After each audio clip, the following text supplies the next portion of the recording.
बहुत बहुत आभार आदरणीय अध्यक्ष महोदय जी। और इस ऐतिहासिक सदन का यह ऐतिहासिक सत्र चल रहा है। मैं सबसे पहले तो आपको आभार व्यक्त करता हूं कि आपने इतने महत्वपूर्ण विषय पर मुझे बोलने का अवसर दिया और साथ ही साथ आपको बधाई। एक इतिहास रचा जिस दिन इस पीठ पर आप विराजमान हुए। पिछले 10 साल में इस सदन की गरिमा को बहुत ही नीचे गिरा दिया गया और मुझे लगता है कि कभी ना कभी इस सदन में इस पर भी चर्चा होनी चाहिए कि पिछले 10 साल में लोकतंत्र की, संविधान की, इस सदन की परंपराओं का किस प्रकार से मखौल उड़ाया गया। इसी वेल में और इसी सदन में किस प्रकार से बाबा साहब के संविधान की हत्या बार बार की गई। और आपके ऊपर एक बहुत बड़ी जिम्मेदारी है इस पीठ की गरिमा को पुनर्स्थापित करने की। और हम सब लोग, सदन के सभी सदस्य, पूरी तरह सुनिश्चित हैं कि सदन की गरिमा को न केवल आप पुनर्स्थापित करेंगे बल्कि साथ ही साथ इसे उन नई ऊंचाइयों पर ले जाएंगे जिसके लिए कभी ये सदन, ये इमारत जानी जाती थी। मैं इस अवसर का उपयोग हमारी आदरणीय मुख्यमंत्री महोदया जी का भी धन्यवाद करने के लिए करूंगा। जब पिछली सरकार में ये पूरा भ्रष्टाचार चल रहा था, अभी तो सीएजी की पहली रिपोर्ट आई है, ये तो पहली किस्त है। अभी तो एक के बाद एक न जाने कितनी रिपोर्टें और दस्तावेज सामने आने बाकी हैं। लेकिन ये जो सरकार और जितने लोग चुने हुए इस सदन में बैठे हैं, सब आंदोलन के माध्यम से आए हैं सड़कों पे। ऐसा कोई व्यक्ति नहीं है इस सदन में जो शराब घोटाले के खिलाफ सड़क पे ना उतरा हो। ऐसा कोई व्यक्ति नहीं है जिसने कभी ना कभी गिरफ्तारी ना दी हो पिछले 1.5-2 साल के अंदर। ऐसा कोई व्यक्ति नहीं है इस सदन के अंदर पानी की बौछारों का सामना ना किया हो। अपने मोहल्ले में, अपने इलाके में, अपने वार्डों में, अपनी विधानसभाओं में शराब के ठेकों के सामने जिन्होंने प्रदर्शन ना किया हो। मैं ये चाहता हूं कि सदन में ऑन रिकॉर्ड ये बात आए कि ये जो सरकार इस बार चुन के आई है, ये एक जन आंदोलन से चुनी हुई सरकार है। भ्रष्टाचार के खिलाफ एक ऐतिहासिक जन आंदोलन भारतीय जनता पार्टी के कार्यकर्ताओं ने चलाया था। अध्यक्ष, हमारे प्रदेश अध्यक्ष वीरेंद्र सचदेवा जी के नेतृत्व में ऐतिहासिक जन आंदोलन चलाए और लगभग 71 बार दिल्ली की सड़कों पे धरने प्रदर्शन। मुझे लगता है ऐसा कोई हफ्ता नहीं गया पिछले 2 साल में जब भाजपा के कार्यकर्ताओं ने, महिलाओं ने, भाइयों ने, युवाओं ने सड़क पर पुलिस का सामना करते हुए शराब घोटाले के खिलाफ जागरूकता का काम ना किया हो। और ये बोला गया था कि आज आप लूट रहे हो, लेकिन भाजपा के कार्यकर्ताओं का ये बलिदान, ये मेहनत, ये संघर्ष एक दिन सुनिश्चित करेगा कि ना केवल हर एक भ्रष्टाचारी जेल जाएगा, बल्कि जो मांग सतीश उपाध्याय जी ने की थी कि एक एक पैसे को वापस जनता के खाते में डलवाने का प्रयास भी किया जाएगा। मैं ये चाहता हूं कि सदन इस बात का संज्ञान ले और उन सभी कार्यकर्ताओं को भी हम आभार व्यक्त करें, दिल्ली के उन सभी नागरिकों को, महिलाओं को, भाजपा के कार्यकर्ताओं को, प्रदेश अध्यक्ष महोदय को, राष्ट्रीय अध्यक्ष महोदय को, जिन्होंने ये सुनिश्चित किया कि जब दिल्ली की जनता का पैसा लूटा जा रहा था, खून चूसा जा रहा था, शराब के ठेके खोले जा रहे थे, तब ये सुनिश्चित किया कि एक दिन भी हम आराम से नहीं बैठेंगे। और ये जन आंदोलन की निर्णायक जीत है। जिस कुर्सी पर आज हमारी आदरणीय मुख्यमंत्री महोदया विराजमान है, उसके साथ की कुर्सी पर जिसमें आदरणीय मंत्री प्रवेश जी विराजमान है, इन्हीं 2 कुर्सियों पर बैठकर कश्मीरी पंडितों के नरसंहार का न केवल तिरस्कार किया गया बल्कि निर्लज्जता पूर्वक उपहास उड़ाने की कोशिश की गई थी। आज ईश्वर का न्याय। और मैं ये कहना चाहता हूं अध्यक्ष महोदय कि दिल्ली की जनता ने इन चुनावों में बता दिया कि लोकतंत्र में मालिक केवल जनता होती है। कोई अपने आप को अगर मालिक बताने की कोशिश करता है, कोई भी अगर अपने आप को लोकतंत्र में मालिक बताने की कोशिश करता है, तो जनता वोट की शक्ति के माध्यम से वो सभी लोग जो यहां खड़े होकर स्वयं को दिल्ली का मालिक बोलते थे, आज इस सदन के अंदर, इस परिसर के अंदर घुसने की योग्यता भी जनता ने उनकी समाप्त कर दी है।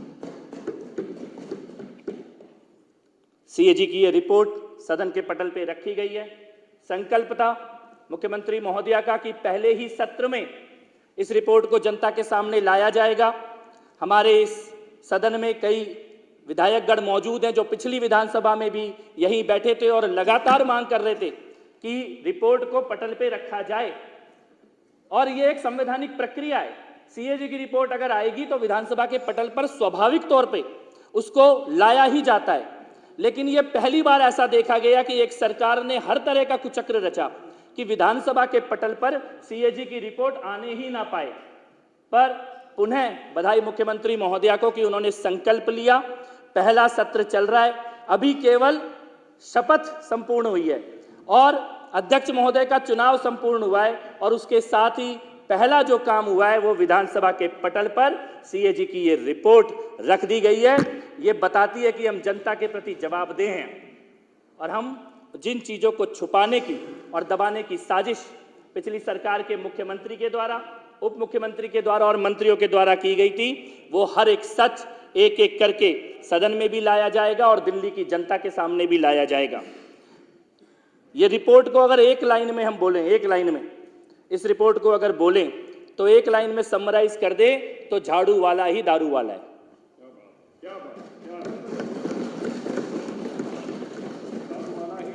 दारू वाला है, पूरी बड़े बुजुर्गों ने कहा है कि शराब अच्छे अच्छों को बर्बाद कर देती, अच्छे अच्छों को डुबो देती है। शराब एक ऐसी चीज है जिसमें जो डूबा वो बचा नहीं। और मैं ये कहना चाहता हूं कि इन चुनावों ने ये साबित कर दिया है कि आपदा की सरकार, उसके वो सभी मंत्री जो शराब घोटाले में शामिल थे, उसके वो सभी पूरा का पूरा जो गैंग था, इस ठेकों को खुलवाने वाला, कमीशन को खाने वाला, वो पूरा का पूरा गैंग आज अपने आप को बेरोजगार नेता बताता हुआ घूम रहा है। शिखा राय जी हमारे बीच में जीत के आई हैं, उन्होंने महिलाओं की पीड़ा का बहुत अच्छे से सदन में रखा। लेकिन इतनी ही चलती है झूठ की दुकान, इतना ही चलता है भ्रष्टाचार का खेल। इसकी एक्सपायरी डेट बहुत पहले निकल चुकी थी, जनता केवल चुनावों की प्रतीक्षा कर रही थी। ये जो सीएजी की रिपोर्ट है अध्यक्ष महोदय, इस सीएजी की रिपोर्ट को केवल रिपोर्ट के तौर पर पढ़ने के साथ साथ मैं सदन के माध्यम से दिल्ली की जनता से ये कहना चाहता हूं कि दो डॉक्यूमेंट हैं। एक है सीएजी की रिपोर्ट और दूसरा डॉक्यूमेंट है सीबीआई की और ईडी की चार्जशीट। ये जब दोनों डॉक्यूमेंट को हम एक साथ रखते हैं तब ये पूरी तस्वीर सामने आती है कि क्या खेल रचा गया था। सतीश उपाध्याय जी ने, शिखा राय जी ने सीएजी की रिपोर्ट के तथ्यों को बहुत विस्तार से रखा है और ये रिपोर्ट बताती है कि 2000 करोड़ का नुकसान हुआ है रिवेन्यू का। ये केवल रिवेन्यू का नुकसान है, ये पूरे घोटाले की कीमत नहीं है। 2000 करोड़ तो केवल रिवेन्यू का नुकसान हुआ है कि सरकार के खाते में आना चाहिए था लेकिन आया नहीं। लेकिन अगर घोटाले के आंकड़ों को देखा जाए, गोवा के चुनाव में, पंजाब के चुनाव में जो पैसा भेजा गया, जिसकी चर्चा ईडी की चार्जशीट कर रही है, सीबीआई की चार्जशीट कर रही है, उसको देखा जाए, जिस प्रकार से 3 नाम सामने आए थे, दिनेश अरोड़ा का, अमित अरोड़ा का और विजय नायर का, वो तीनों नाम और मुख्यमंत्री और उप मुख्यमंत्री के साथ उनके तालमेल के साथ जो फाइनेंशियल डील जिनकी चर्चा ईडी की और सीबीआई की चार्जशीट करती है, उनको अगर ध्यान में रखते हुए उस परिप्रेक्ष्य में जब हम सीएजी की रिपोर्ट देखते हैं तो हम ये मानने को बाध्य होते हैं कि रेवेन्यू का नुकसान तो 2000 करोड़ का हुआ है, लेकिन ये जो घोटाला है, ये जो पैसा खाया गया है और जिसकी प्लानिंग की गई थी, बाद में दबाव में, भारतीय जनता पार्टी के आंदोलन के दबाव में, एलजी साहब के नोटिस के दबाव में, चीफ सेक्रेटरी के लेटर के दबाव में वापस तो ले ली गई, लेकिन प्लानिंग इनकी ये थी कम से कम 10,000 करोड़ रुपए का दिल्ली की जनता का पैसा खाने की इन लोगों की तैयारी थी। और उसी पैसे के माध्यम से पंजाब में और गोवा में इन लोगों ने अपनी राजनीतिक गतिविधियों को आगे बढ़ाने की कोशिश भी की थी। मैं यहाँ पे अध्यक्ष महोदय ये बात कहना चाहता हूँ कि सदन की ये दीवारें, जहाँ पे आज 280 पे चर्चा हुई, 10 साल सदन की ये दीवारें तरस गई कि दिल्ली के मुद्दों पे कभी कोई चर्चा हो, दिल्ली के किसी विषय पे कभी कोई चर्चा हो। और ऐसी ही सीएजी की एक रिपोर्ट को अपने हाथ में उठाकर पिछली सरकार के मुख्यमंत्री और उनके बाकी नेता ऐसी ही एक सीएजी की रिपोर्ट को हाथ में लेकर दिल्ली की राजनीति में प्रवेश किया था। चौहान साहब यहाँ बैठे हैं, लवली जी यहाँ पर बैठे हैं, आप लोग प्रत्यक्ष गवाह हैं। तब जो सत्ता थी उसका एक हिस्सा आप थे, लेकिन तब जो आंदोलन हो रहा था वो ऐसी ही एक सीएजी की रिपोर्ट के आधार पर ही हो रहा था। इसी प्रकार की रिपोर्ट के पन्ने दिल्ली की जनता के बीच में लहराए जाते थे और ये कहा जाता था कि इसमें घोटाला हुआ है, इसके बदले हमें सरकार में लेके आओ। लेकिन समय का चक्र पूरी तरह से घूम चुका है और आज सीएजी की रिपोर्ट सामने है, पहली रिपोर्ट जो इस सदन के पटल पे आई है, और मुझे विश्वास है कि ऐसी बाकी रिपोर्ट भी सदन के पटल पर आएंगी और वो ये बताती हैं कि जो लोग भ्रष्टाचार से लड़ने के नाम पे आए थे, उन्होंने शायद इस देश की आज़ादी के बाद से इस देश के इतिहास में सबसे ज्यादा भ्रष्टाचारी और अहंकारी सरकार अगर कोई इस देश की सत्ता में, दिल्ली की सत्ता में आई है तो वो पिछली सरकार थी, जिसके अहंकार को जनता ने अपने वोट के माध्यम से वापस भेज दिया।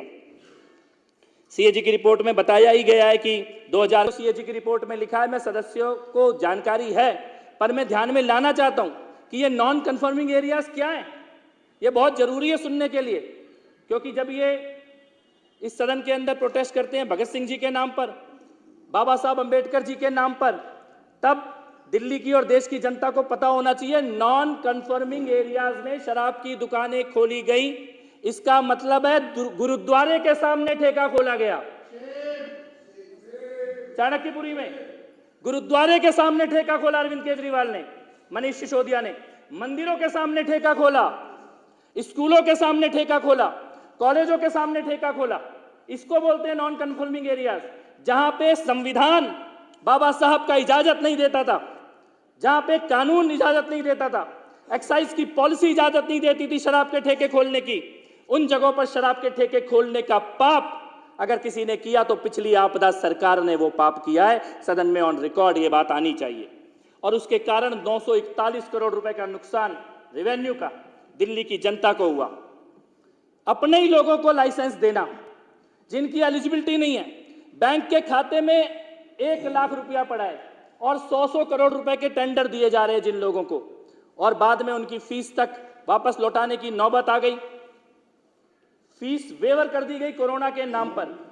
अध्यक्ष महोदय, ये बात ध्यान देने योग्य है कि ये घोटाला तो एक पाप होता ही है, लेकिन उसकी टाइमिंग जिसकी तरफ ध्यान दिलाया गया इस सदन में, कोरोना का वो काल जब देश में हर कोई केवल ये सोच रहा था कि कैसे किसी की मदद की जाए। हमारे आदरणीय प्रधानमंत्री जी किस प्रकार से वैक्सीन की व्यवस्था हो, अस्पतालों की व्यवस्था हो, राशन की व्यवस्था हो, यह सुनिश्चित करने में लगे थे। गृह मंत्री जी स्वयं दिल्ली में जगह जगह जाकर टेम्परेरी हॉस्पिटल बने, बेड की व्यवस्था हो, ऑक्सीजन की व्यवस्था हो, उसके लिए देश के गृह मंत्री स्वयं दौरे कर रहे थे दिल्ली के अंदर। कार्यकर्ताओं के तौर पर भी, राजनीतिक पार्टी के तौर पर भी, समाज सेवी संगठनों के तौर पर भी, एनजीओ के लोग, आरडब्ल्यूए के लोग, सभी लोग सड़कों पर उतरे हुए थे। किसी तरह से भोजन की व्यवस्था हो, दवाई की व्यवस्था हो, ऑक्सीजन की व्यवस्था हो, सिलेंडर की व्यवस्था हो, सबकी चिंता यही थी। दिल्ली की माताएं और बहनें अपने घर में दिया भी जलाती थी तो रोज जगदम्बा से केवल इतनी प्रार्थना करती थी कि हे जगदम्बा, मेरे परिवार की रक्षा करना, मेरे देश की रक्षा करना। वो संकट काल कोरोना का, उस संकट काल में दिल्ली का भूतपूर्व मुख्यमंत्री और उप मुख्यमंत्री क्या कर रहे थे? उस संकट काल में दिल्ली के मुख्यमंत्री के घर में शराब के दलालों की मीटिंग चल रही थी। यह ईडी की चार्जशीट में लिखा हुआ है, सीएजी की रिपोर्ट में लिखा हुआ है। जिस समय इन्हें दवाइयों की व्यवस्था करनी थी, और खासतौर पे जो उत्तर प्रदेश से, बिहार से, उत्तराखंड से जो लोग आते हैं, दिल्ली भूली नहीं है। हमारी बस्तियों में अध्यक्ष महोदय लाउड स्पीकर से रात को 12 बजे ऐलान कराया गया कि आनंद विहार में बसें खड़ी हैं, आपको आपके घर तक छोड़ के आएंगी। लाखों लोगों को आनंद विहार में डीटीसी की बसों के द्वारा पहुंचा दिया गया और वहां पे पीने के पानी तक की सुविधा नहीं थी, घर पहुंचाने की कोई बस नहीं थी। हजारों लाखों लोगों के नरसंहार की साजिश कोरोना के काल में इस सरकार ने रची कि एक तरफ नरसंहार होता रहे, देश का ध्यान कोरोना में चलता रहे, और दूसरी तरफ ये पर्दे के पीछे दो पाप करें, शराब के घोटाले की नीति लेकर आए और अपने शीश महल को बनवाने की साजिश करे। ये दोनों पाप कोरोना के काल में दिल्ली की पिछली सरकार ने किए थे। ये दोनों पाप कोरोना के काल में किए गए थे। ये अपराध कई गुना बढ़ जाता है जब इसकी टाइमिंग को ध्यान से देखा जाता है। इनको लगा कि कोरोना का काल है, सब अपने अपने सुरक्षा में, व्यवस्था में व्यस्त हैं, कोई शराब के घोटाले की तरफ ध्यान नहीं देगा। मैं ये कहना चाहता हूं अध्यक्ष महोदय, सीएजी की रिपोर्ट में जो डिटेल है उससे आगे बढ़ते हुए अगर हम चीफ सेक्रेटरी का लेटर देखें जिसका जिक्र ईडी की चार्जशीट में है, सीबीआई की चार्जशीट में है, सदन में ऑन रिकॉर्ड ये बात आनी चाहिए क्योंकि पिछली सरकार में इन्होंने इसके संबंध में चर्चा नहीं करने दी।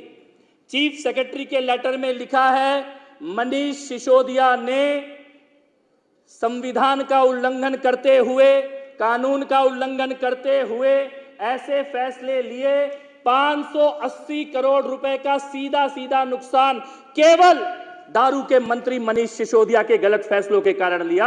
यह ईडी की चार्जशीट में लिखा हुआ है। उस वक्त इनको लग रहा था कि कैबिनेट के अप्रूवल की जरूरत नहीं है, इनको लग रहा था एलजी के अप्रूवल की जरूरत नहीं है। एक घटनाक्रम की तरफ मैं सदन का ध्यान दिलाना चाहता हूं अध्यक्ष महोदय, जिस बारे में चर्चा सतीश उपाध्याय जी ने भी की कि जो कमीशन था उसको 5% से बढ़ाकर 12% किया गया। यह सीएजी की रिपोर्ट कहती है। लेकिन अगर इसको हम ईडी की चार्जशीट के साथ मिलाकर देखें तो असली खेल समझ में आता है। 5% कमीशन कैबिनेट ने पास किया, 5% कमीशन कैबिनेट ने पास किया। कैबिनेट की अगली मीटिंग 23 मार्च 24 मार्च को होनी थी। 14 मार्च से लेकर 17 मार्च तक यही हमारी विधानसभा से थोड़ी दूर पे ओबेरॉय होटल है। इस ओबेरॉय होटल में साउथ लॉबी के शराब के दलालों को बुलाया गया, उनको रुकवाया गया। ईडी ने उसकी सीसीटीवी फुटेज भी निकाली है। ओबेरॉय होटल की प्रिंटर मशीन का डेटा निकाला है, फोटोकॉपी मशीन का डेटा निकाला है। फोरेंसिक जांच करने के बाद कैबिनेट 5% का नोट पास कर रही है। मनीष सिसोदिया के घर से जो कंप्यूटर जब्त किया गया उसमें लिखा है कि कैबिनेट नोट के 5% को सिसोदिया के अपने कंप्यूटर पे एडिट करके 12% कर दिया गया। कोई कैबिनेट का अप्रूवल नहीं था, कोई एलजी का अप्रूवल नहीं था। 5 को 12 करके 14 मार्च से 17 मार्च के बीच में ओबेरॉय होटल में शराब के दलालों की जो मीटिंग होती है, सीसीटीवी फुटेज में शराब के दलालों के हाथ में 36 पेज की दिल्ली की एक्साइज पॉलिसी की वो कॉपी थी जो कॉपी अभी तक कैबिनेट ने पास नहीं की थी। ये पाप इन लोगों ने यहां पे किया है। जो कैबिनेट से पास होनी बाकी थी नीति, शराब के दलालों के पास एक हफ्ते पहले वो कॉपी थी। सीसीटीवी फुटेज इसको वेरीफाई कर रहा है, हमारा फोटोकॉपी मशीन का फोरेंसिक डाटा इसको वेरीफाई कर रहा है, मनीष सिसोदिया का कंप्यूटर का डेटा इसको वेरीफाई कर रहा है कि सीधे सीधे इन्होंने शराब के दलालों के साथ। और जो व्हाट्सएप चैट सामने आई है, मुझे लगता है कि 15 किलो घी का मतलब सबको पता है सदन में। 15 किलो घी मनीष सिसोदिया व्हाट्सएप पे मंगा रहे हैं और 15 किलो घी के बदले 15 करोड़ रुपए कौन से अंगड़िया के माध्यम से गोवा में कहां पे डिलीवर किया गया। 3 अंगड़ियों को उसका ठेका दिया जा रहा है, वहां पे गोवा में उसके पैसे डिलीवर किए जा रहे हैं। विजय नायर किसके लिए कहा? कैलाश गहलोत जी अध्यक्ष महोदय यहाँ पे बैठे हैं, मैं थोड़ा सा समय और लूंगा बस आपका। कैलाश गहलोत जी पिछली सरकार में मंत्री थे। कैलाश गहलोत जी के लिए यहाँ पे बंगला आवंटित था, सरकारी बंगला, लेकिन उसमें गहलोत जी नहीं रहते थे, उसमें विजय नायर रहता था। उसमें विजय नायर रहता था, वही विजय नायर जो फेस टाइम पे कॉल करता है और समीर महेंद्रू फेस टाइम पे विजय नायर कॉल करता है और समीर महेंद्रू से सीधे अरविंद केजरीवाल बात करता है और उससे कहता है विन विन सिचुएशन होगी, विन विन सिचुएशन, जो बोले वो कर दो। शरद रेड्डी, उससे मिलने के लिए मुख्यमंत्री के घर के बगल में मीटिंग की जाती है। मुझे लगता है कि शराब के घोटाले के इन तथ्यों के ऊपर ईडी की चार्जशीट, सीबीआई की चार्जशीट और सीएजी की रिपोर्ट, इन तीनों को कंबाइंड करते हुए इसको इस सदन में देखा जाना चाहिए, पढ़ा जाना चाहिए। किस प्रकार से, चाहे वो बुच्ची बाबू का चैट हो, व्हाट्सएप चैट हो जो कविता रेड्डी का सीए है, चाहे वो विजय नायर की व्हाट्सएप चैट हो, समीर महेंद्रू की व्हाट्सएप चैट हो, चाहे वो सनी मारवाह के पिता का स्टिंग ऑपरेशन हो जिसमें वो बोल रहा है 5% से 12% करो और 6% हमें वापस दो ब्लैक में। ये मनीष सिसोदिया ने बोला 5 से 12% कर देंगे, 6% वापस लेंगे ब्लैक में। ये अरविंद केजरीवाल और मनीष सिसोदिया के अपने बोले हुए शब्द हैं। पैसों के लेन देन का डॉक्यूमेंट उपलब्ध है। और मैं ये कहना चाहता हूं इस सदन में, अभी केवल जनता की अदालत में न्याय हुआ है, अभी कानून की अदालत में न्याय होना बाकी है। बेल पे छूटे हुए ये लोग ये याद रखें कि अभी ये केवल बेल पे बाहर हैं, फिर आएंगे केजरीवाल। तिहाड़ की दीवारों पे आज भी लिखा हुआ है, वापस वहां जाना इनको पड़ेगा। 170 मोबाइलों को तोड़ा गया अध्यक्ष महोदय, 18 मोबाइल खुद मनीष सिसोदिया ने तोड़े अपने। हमारे यहाँ तो थाने में कोई कैरेक्टर सर्टिफिकेट लेने जाता है तो एसएचओ बस उसका मोबाइल नंबर देखता है और कहता है अगर 10 साल पुराना नंबर चल रहा है इसका मतलब बंदे में कोई प्रॉब्लम नहीं है, रोज रोज नंबर वही बदलता है। ये तो सबसे पहले जिसका हर महीने नंबर बदल रहा है इसका मतलब वो कोई घोटाला कर रहा है। 18 मोबाइल तोड़े हैं मनीष सिसोदिया ने, 170 मोबाइल अरविंद केजरीवाल, मनीष सिसोदिया, विभव विजय नायर ने मिलकर तोड़े हैं। 2 करोड़ के मोबाइल तोड़ डाले 6 महीने के अंदर। क्या छुपा रहे थे, क्या डर था?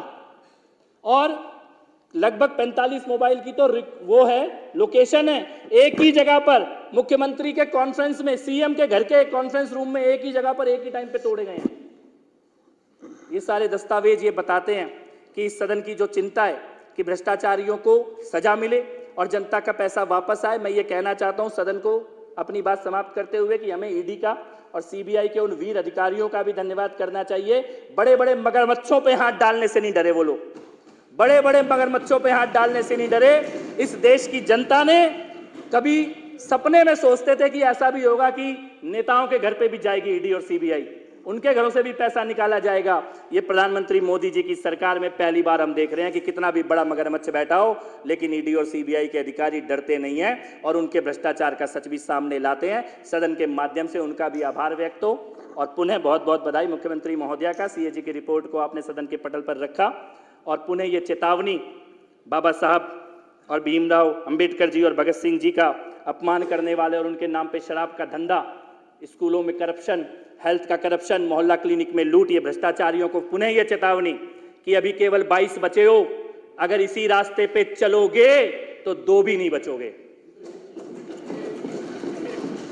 धन्यवाद। धन्यवाद के साथ पुनः आपका बहुत बहुत आभार व्यक्त करते हुए मेरा सभी सदस्यों से अनुरोध है आगे